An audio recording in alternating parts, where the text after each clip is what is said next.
Bienvenue dans l'épisode 17. Quand tu n'écoutes plus ton âme, c'est ton corps qui parle. Tu as déjà remarqué comme ton corps te lâche pile quand tu te poses. Les vacances arrivent, t'as enfin du temps pour moi. Pour toi, pardon. Faut croire que j'ai besoin de vacances. T'as enfin du temps pour toi. Et là, bam, t'attrapes la crève, t'as mal partout, t'as plus d'énergie. Ou alors, dans un autre registre, on voit ces gens qui tiennent toute leur vie, qui ne s'arrêtent jamais, qui sont jamais malades, qui n'écoutent pas du tout leur corps. Et dès qu'ils partent à la retraite, tout s'effondre. Leur corps lâche. Leur corps, lui, il attendait juste le feu vert pour lâcher. Parce que c'est ça le truc. Ton corps, il attend. Il est fort, hein. Et, et il attend, il attend. Il attend que ton mental, il se taise pour enfin pouvoir parler. Et quand il parle, c'est rarement doux. Parce qu'en réalité, il essaie simplement de te dire ce que ton mental il refuse d'écouter. Le dos qui bloque, la gorge serrée, la boule au ventre, la fatigue sans raison apparente, ce ne sont pas des faiblesses, ce sont des messages. Ton corps, c'est pas ton ennemi, c'est ton messager le plus loyal. Et aujourd'hui, on va parler de lui, de comment il t'envoie des signaux, comment tu peux apprendre à les décoder et pourquoi il vaut mieux l'écouter avant qu'il te mette en arrêt total. Hello, bienvenue dans Vivante et Vibrante, le podcast qui t'accompagne à te reconnecter à toi, aux autres et à la vie. Moi, c'est Sylvie Costa, coach relationnel holistique. Ici, on parle de relations, d'émotions, de conscience, d'hypersensibilité et de quête de sens. Je me connecte aux femmes qui sentent qu'il est temps pour elles de se retrouver, de se réconcilier avec elles-mêmes, de retrouver confiance et joie de vivre, et de créer des relations plus saines, sereines et alignées. Ici, il y a de l'authenticité, du cœur, de la clarté, un brin d'humour et de spiritualité. Alors si tu veux reprendre ton pouvoir personnel, rallumer ta lumière et vivre une vie qui vibre avec qui tu es, vraiment, bienvenue dans Vivante et Vibrante. On m'a toujours dit, depuis toute petite, que j'avais une petite santé. Je le prenais un peu comme une faiblesse, une fragilité. En réalité, c'était juste que mon corps, depuis toute petite, disait tout haut ce que j'osais pas dire. Petite, je faisais sans arrêt des douleurs au ventre. J'aimais des douleurs vraiment à me coucher par terre, à plus pouvoir me relever. C'était juste horrible. C'était des crises d'angoisse. Mais à l'époque, je ne savais pas ce que c'était. J'ai même été hospitalisée. On croyait que j'avais des problèmes d'estomac. J'ai fait d'ailleurs une hernie inguinale. D'ailleurs, tiens, c'est intéressant que j'aille regarder ce que ça dit comme message. Je me suis jamais penchée là-dessus. C'est en faisant le podcast là que je fais le lien. Enfin bref, mais c'était mon corps qui essayait d'évacuer tout ce que je gardais en moi. Parce que voilà, j'ai été élevée à être une petite fille parfaite et à pas faire de vagues et tout ça et tout ça. Bon, j'en faisais quand même un petit peu, j'avais déjà mon caractère, mais voilà. Bref, apparemment, il y avait quand même des choses qui devaient sortir, qui me convenaient pas. Et à l'adolescence, juste avant de péter vraiment un plomb, de quitter la maison, je faisais des angines à répétition tout le temps. On m'a même enlevé les amygdales. Ensuite, je continue à faire quand même des angines qu'on appelait angines blanches, sauf erreur. Enfin bref, tout ça pour dire que mon chakra-gorge était totalement étouffé et fermé et que ça ressortait par les angines. Euh, et voilà, ensuite je suis partie de la maison. Mais voilà, ma gorge, ça a toujours été euh, mon point faible. Parce que moi, ma médecine, c'est la communication. Mais d'avoir été bridée toute mon enfance et une partie de mon adolescence, ça me bloquait. Donc voilà, si je regarde énergétiquement, j'irai regarder pour l'hernie inguinale. Mais c'est assez cohérent avec tout le reste parce que j'ai souffert aussi, je souffre encore, hein, d'asthme depuis toute petite, de l'asthme à l'effort et de claustrophobie. Et ça fait sens en fait. ça veut dire la même chose. J'étouffais, je manquais d'air, d'espace, de liberté, de possibilité d'être moi. J'étais dans une case, en fait. Et maintenant, je fais beaucoup moins d'asthme. Maintenant, je peux courir 5 km sans m'arrêter, alors qu'avant, je ne pouvais pas courir 100 mètres sans faire une crise d'asthme. Donc, c'est là aussi que le mental est entré en jeu, c'est clair. Mais le fait d'avoir brisé ces cases, ben, ça va beaucoup mieux. Et la claustrophobie aussi. Euh, donc voilà, ça, c'est toutes des choses que j'ai compris bien plus tard en avançant, mais pour dire que le conditionnement, il a été fait dès petite, où je croyais que j'étais une petite faible, une petite chose, avec une petite santé. Et des années plus tard, ben, j'ai refait le même schéma, mais version adulte. Je me souviens encore, je bossais en EMS et j'arrivais plus à monter les escaliers. J'étais tellement sans énergie, sans souffle, sans rien. Et d'ailleurs, c'était une période de ma vie très compliquée. C'était à écouter les autres podcasts et tout. C'était à l'époque où vraiment je pétais des plombs, où j'étais vraiment totalement perdue. J'étais vraiment l'ombre de moi-même, hein. C'était la période post-relation toxique puissance 1000. Et du coup, ben voilà, je me rappelle être tellement faible et vraiment pas bien. J'ai été voir plusieurs médecins, je savais pas ce que j'avais. Je pensais avoir un souffle au cœur ou que mon asthme s'était aggravé. Je comprenais pas ce que j'avais. Mais ce qui était sûr, c'est que je n'arrivais plus à avancer. Et jusqu'au jour où je suis allée voir le gynécologue, parce que j'étais exploré toutes les pistes, hein, et le gynécologue m'a dit que ça pouvait être une dépression, un burn-out, quoi. Et sur le moment, je dis, mais que dalle, j'ai la joie de vivre et tout et tout. Et en fait, en y regardant de plus près, non, en fait, je l'avais plus, la joie de vivre.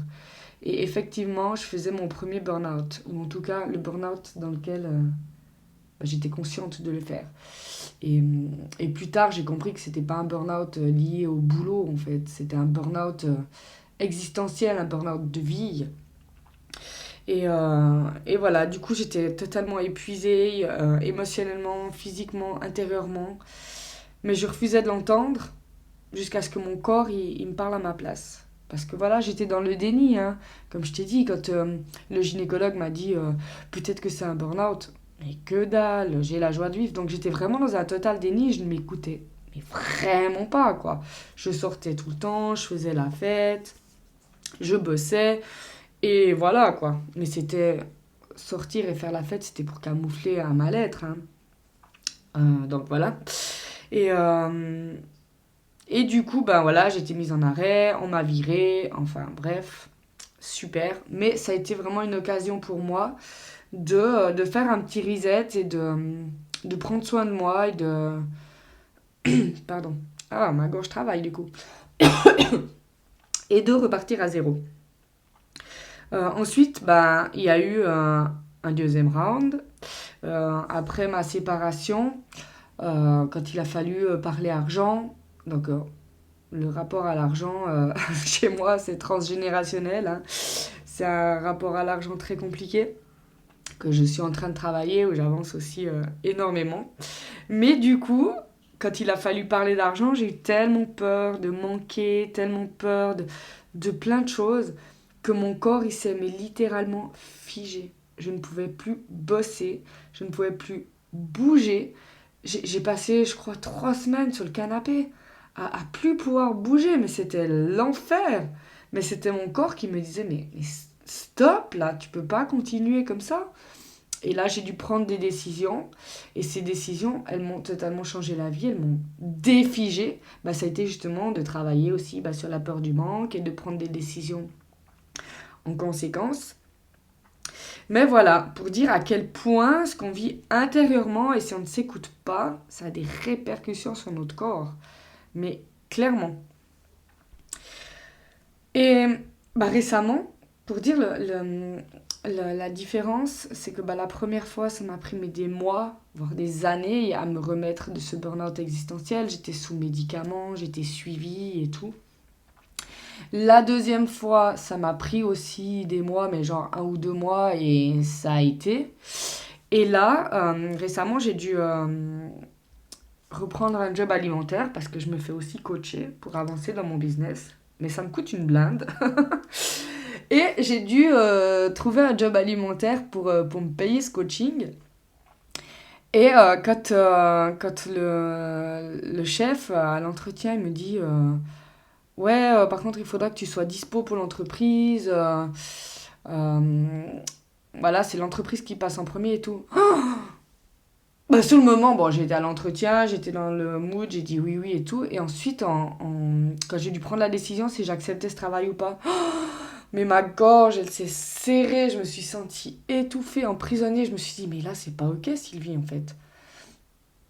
Et j'ai cherché ce qui était pas ok, et ce qui était pas ok, c'était pas le taf en lui-même, c'était juste cette phrase d'être prisonnière, de devoir faire passer l'entreprise en premier, alors que moi, j'ai des enfants et que j'ai ma propre entreprise. Et je me suis dit, bon, Sylvie, t'as vraiment besoin de ce taf. Maintenant, t'as 2 solutions. Ou tu dis rien et t'aviseras, ou bah, tu es toi, tu es honnête et tu es honnête surtout avec toi-même et tu lui dis et comme ça, tu te libères de ça.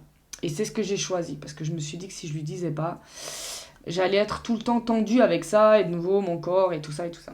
Et du coup, je lui ai dit et ça a été totalement ok pour lui et je me suis mais totalement libérée de ça. Donc, du coup, maintenant, en quelques minutes, je sais que si je m'écoute pas trop, mon corps il parle direct et hop, je peux transmuter ça si je l'écoute. Allez, écoutez, quel est son message? C'est ça que je veux te dire aujourd'hui. C'est ça le message que je veux te faire passer aujourd'hui.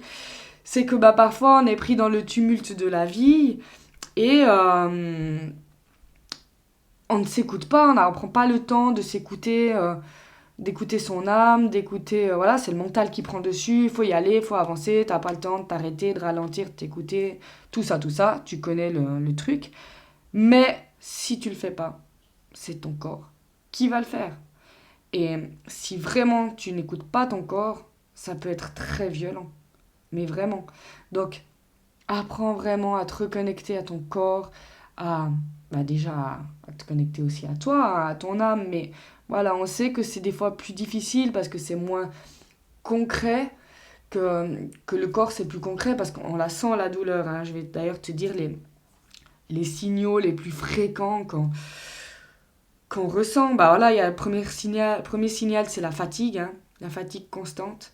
Quand on sent qu'on n'a plus d'espace pour être, qu'on prend plus de temps pour soi, qu'on ne se ressource plus, bah c'est la fatigue qui vient.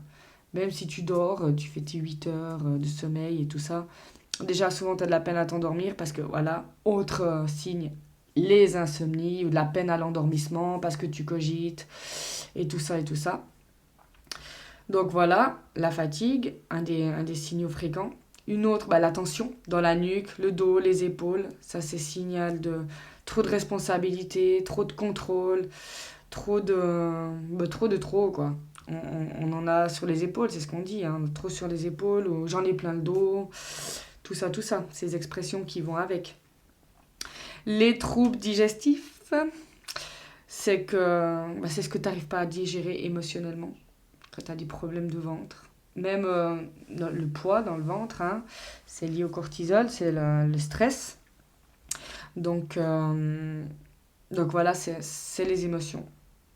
Les maux de gorge, mâchoire serrée, grincement de dents, bah, c'est tout ce que tu dis pas. C'est tout ce que tu dis pas, ouais. Ou que tu acceptes qu'on te dise sans t'exprimer sur le sujet.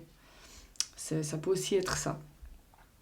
Bah, les douleurs dans le ventre, les crises d'angoisse, que ce soit ou dans le ventre, la crise d'angoisse, ou au niveau du plexus solaire, la sensation d'étouffer. C'est bah, la peur d'exister, le besoin de sécurité. Enfin voilà, ça peut être plein de choses, hein, les crises d'angoisse comme signal, il faut vraiment les écouter. Bah moi, mes signaux maintenant, au fil du temps, bah, comme je t'ai dit, j'ai appris à les connaître, hein.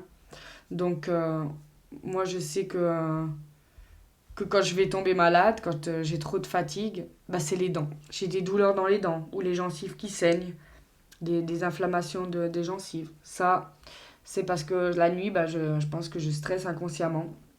Ça, c'est quand je suis dans le déni et bah, je serre les dents. Et du coup, ça me fait des douleurs. Donc quand j'en suis là, c'est que voilà, ou je vais tomber malade, ou que je m'écoute pas. Donc hop, hop, hop, voilà. Ou comme j'ai dit avant, ma gorge, hein. Souvent, je sens ma gorge.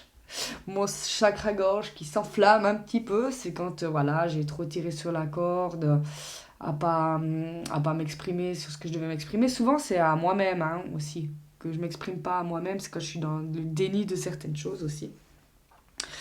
Voilà, il y a le prendre du poids sans forcément manger plus et tout ça, c'est le cortisol, c'est quand je stresse, quand il y a vraiment un, un gros stress, quelque chose qui bloque vraiment. Là, hop, ça vient dans le ventre. J'ai aussi mes petits boutons qui sortent, ça c'est aussi le cortisol. Ça c'est aussi pareil quand j'ai du stress. Ou des poussées d'herpès, extrême fatigue. Enfin voilà, le stress et la fatigue, c'est voilà, clairement quand je m'écoute pas. Enfin bref, t'as compris le topo, donc je t'invite vraiment à aller écouter chez toi quels symptômes du corps se manifestent. Avant, j'avais aussi beaucoup les épaules. Alors, j'ai toujours un petit peu, mais comparé à avant, c'est rien quoi. Donc voilà, je t'invite vraiment à aller écouter ton corps parce que c'est du concret et ça, chacun est capable vraiment de le faire. Pour ce qui est d'écouter son intérieur, ça peut paraître plus compliqué, ça prend parfois plus de temps, mais je t'invite également à le faire. On est d'accord. Donc voilà ce que j'ai compris avec le temps. Et aujourd'hui, je vois tout ça différemment. Avant, voilà, je me disais, j'ai une petite santé, c'était un peu la fatalité, quoi. Bon, t'as une petite santé, ce sera toute ta vie comme ça. Je me disais que j'allais mourir jeune et tout. Maintenant, je suis persuadée que je vais vivre jusqu'à 95 ans. Après, voilà, c'est des croyances.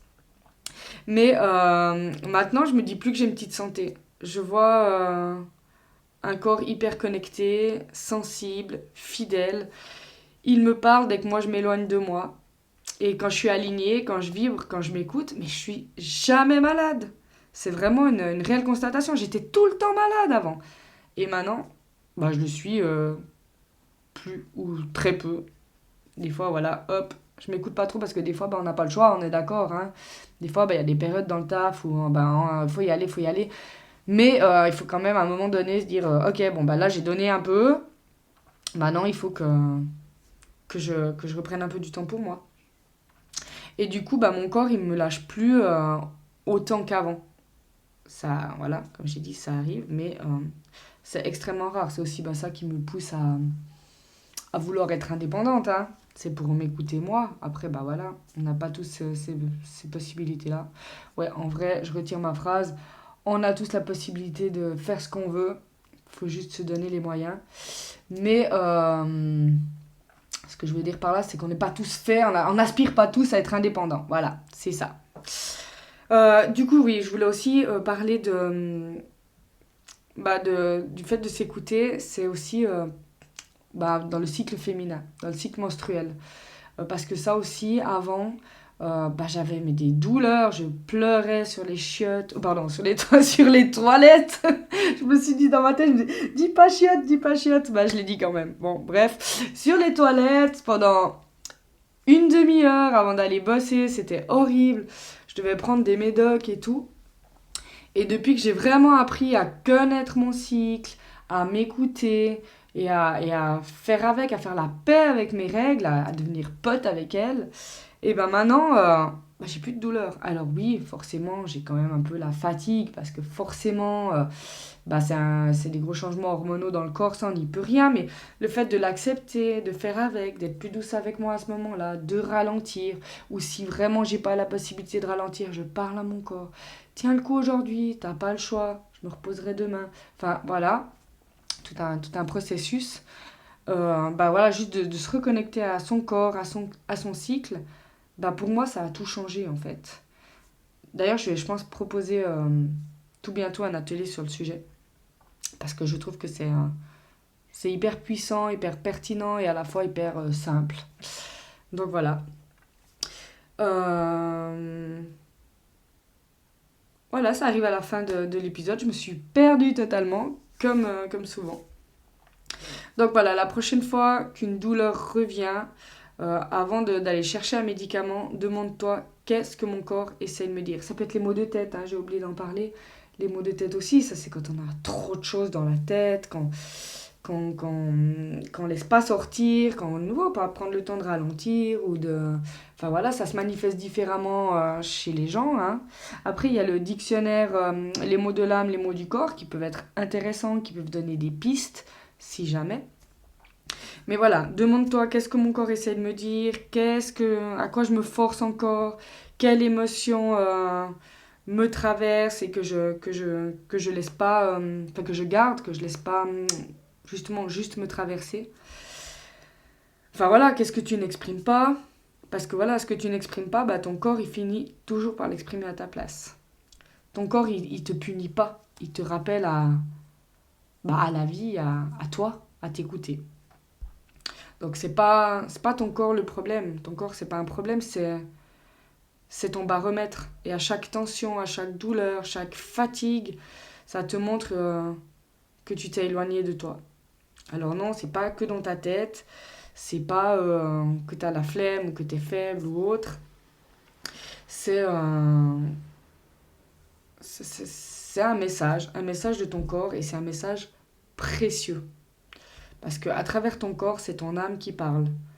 Et voilà, si tu as de la peine à te reconnecter avec ton corps, à t'écouter, que tu as envie de le faire, c'est aussi ce que je fais à travers l'accompagnement réveillé. C'est 3 séances, c'est pour t'apprendre déjà juste à te poser, à prendre un temps pour toi en venant en séance, à t'écouter et ensuite à mettre en action pour des petites choses au quotidien, pour aller vers ton objectif, ou d'écouter ton corps, ou de faire partir telle ou telle douleur, enfin aller voir ce qui se passe. Enfin voilà, c'est un accompagnement de 3 séances pour aller explorer ce qui se passe en toi. Et voilà, merci de m'avoir écouté. Comme d'habitude, je t'invite à liker, à commenter, à partager, à faire vivre ce podcast. Et je te remercie d'avance et à la semaine prochaine.